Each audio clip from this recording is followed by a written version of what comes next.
बिस्मिल्लाहिर्रहमानिर्रहीम। अस्सलाम वालेकुम। किसी भी कौम का कल्चर उसकी शनाख्त होती है। उसका लिबास हो, उसका पहनावा हो, उसके खाने पीने की चीज़ें हों या कोई और प्रोडक्ट हो, ये चीज़ें आपकी जो सकाफ़त होती है ये आपका अच्छा इमेज और बुरा इमेज लेकर बाहर जाती है। इससे आपकी पहचान होती है। इसी तरह किसी भी मुल्क की जो साख होती है उसकी जमहूरी रवायात से होती है कि आपके अंदर कितना जमहूर है।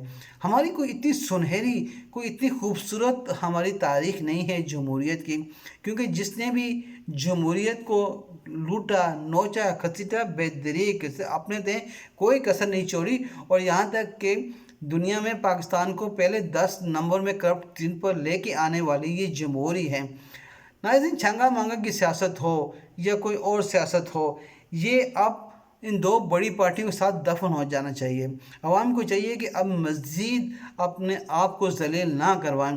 जो कल वोट को इज़्ज़त देने की बात कर रहे थे वो आज वोट को ख़रीदने की बात कर रहे हैं।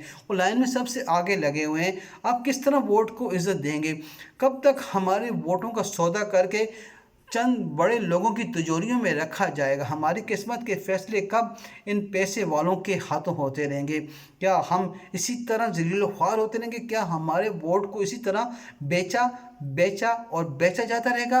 नाज़रीन, ये हमने सोचना है, हमने फैसला करना है। या तो फिर हमें दफन होना है या फिर इनकी सियासत को इनकी चालों के साथ दफन करना है। नाज़रीन, सेनेट का इलेक्शन गहमा गहमी बहुत उरूज पर है। एक शेर इक़्तिदार में बहुत बहुत बड़ी चमगोइयाँ जिस तरह आप सबको पता है कि जन्म ले रही हैं।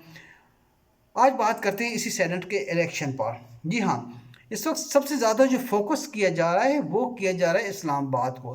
इस्लामाबाद की 4 सीटें हैं जिसमें 2 जनरल सीटें हैं, एक ख्वातीन की है और एक टेक्नोक्रेट की है। यहाँ पे मैं आपको एक और बात बताता चलूँ कि जो इस्लामाबाद की जो वोटिंग होती है सिर्फ कौमी असम्बली के जो मेंबरान हैं, नेशनल असम्बली के मेंबरान वो ही दे सकते हैं, जो और बाकी दूसरे नहीं दे सकते। इस वक्त पाकिस्तान कौमी असम्बली की जो टोटल सीटें हैं वो 342 हैं और जीतने वाले को 172 वोट चाहिए होते हैं।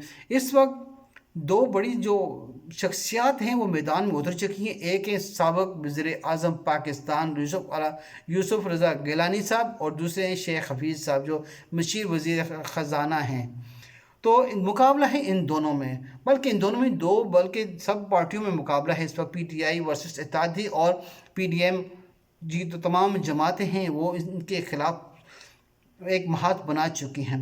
अब यहाँ पे देखना क्या है, देखना 2 सीटों में मुकाबला हो रहा है, एक जनरल सीट पर, एक ख्वातीन की सीट पर।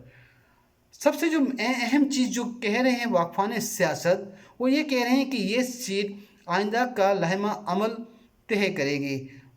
जो ज़रदारी के करीबी साथी हैं या जो जो तजिया निगार हैं पैसे लेकर, वो ये बात कह रहे हैं कि इस सीट के जीतने से आइंदा आने वाले जो लहमा अमल का इस तरह होगा कि सेनेट का इलेक्शन भी मैनेज किया जा सकेगा और वज़ीर आज़म के ख़िलाफ़ तहरीक अदम एतमाद भी कामयाब हो सकेगी अगर वो ये इलेक्शन को, इस सीट को मैनेज कर लेते हैं।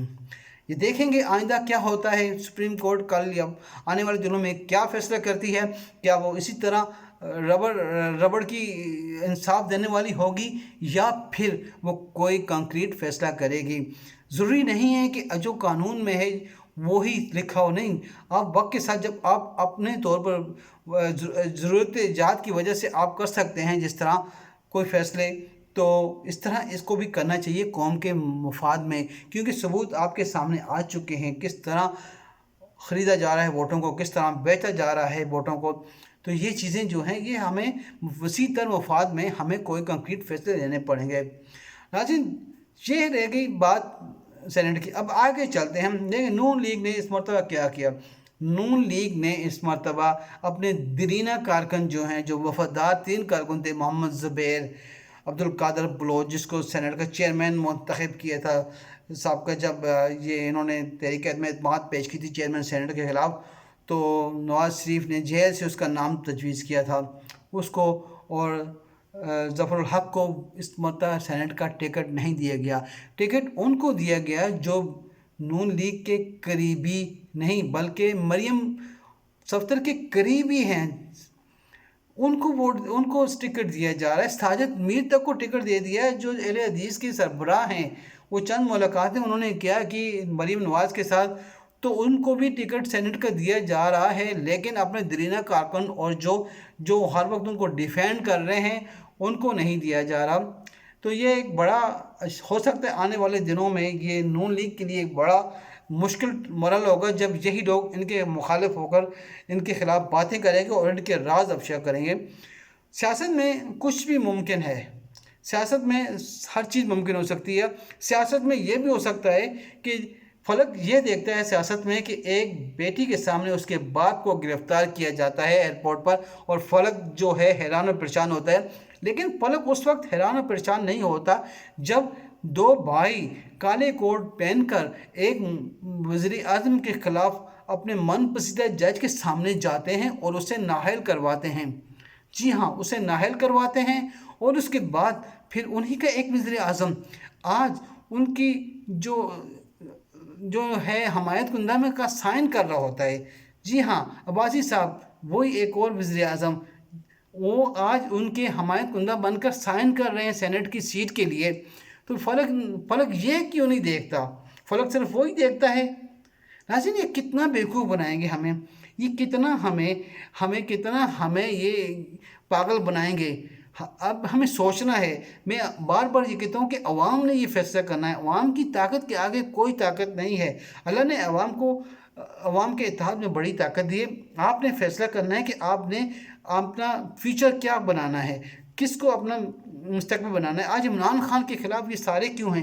وہ اس لیے ہیں کہ اس نے 22 سال جدوجہد کر کے سیلف میڈ ہو کر وہ سیاست میں آیا. اس نے آ کر اشرافیہ کی ناکتہ بند کر دیا، اشرافیہ کو اس نے جینا حرام کر دیا، اس کی باتیں نہیں مارا. اس لیے سب مل کر اس کے خلاف پروپیگنڈا کر رہے ہیں، اس کے خلاف اتحاد بنائے ہوئے ہیں، اور اس کے خلاف وہ ایک صف میں ہو کر کھڑے ہو چکے ہیں.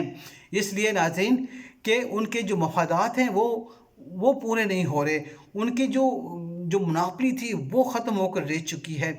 وہ کیونکہ یہ فیصلے کر رہا ہے پہلی مرتبہ پاکستان کی تاریخ میں عوامی فیصلے نہیں بلکہ مستقبل کے فیصلے کر رہا ہے. یہ کبھی سونامی بلین ٹری بنا رہا ہے، لگا رہا ہے، کبھی یہ ڈیم بنا رہا ہے، کبھی اور اچھے فیصلے کر رہا ہے. الیکشن میں جس طرح یہ ابھی کوشش کر رہے ہیں عمران خان کہ یہ ختم ہو جائے ہارس ٹریڈنگ. ناظرین، ہارس ٹریڈنگ آپ کو پتہ ہوگا کہ یہ چنگیز خان نے شروع کی تھی. ہارس ٹریڈنگ اسے اس وقت کہتے تھے کہ جب ہمیشہ وہ گھوڑوں پر سفر کرتا تھا اور جب وہاں جاتا تو دوسرے اور راستے میں تمام گھوڑے خریدتا جاتا تاکہ دشمن کو موقع نہ ملے گھوڑے خریدنے کا. وہاں سے یہ ہارس ٹریڈنگ شروع ہوئی اور اس سے جناب اب اس طرح سیاست میں یوز کیا جاتا ہے. ناظرین، ملتے ہیں انشاءاللہ نیکسٹ ویڈیو میں نیکسٹ تجزیے کے ساتھ. اگر آپ کو میرا تجزیہ پسند آیا ہے تو پھر آپ سے گزارش ہے کہ میری ویڈیو کو سبسکرائب کر دیں اور دعاؤں میں مجھے یاد رکھیے گا. اللہ حافظ. السلام علیکم.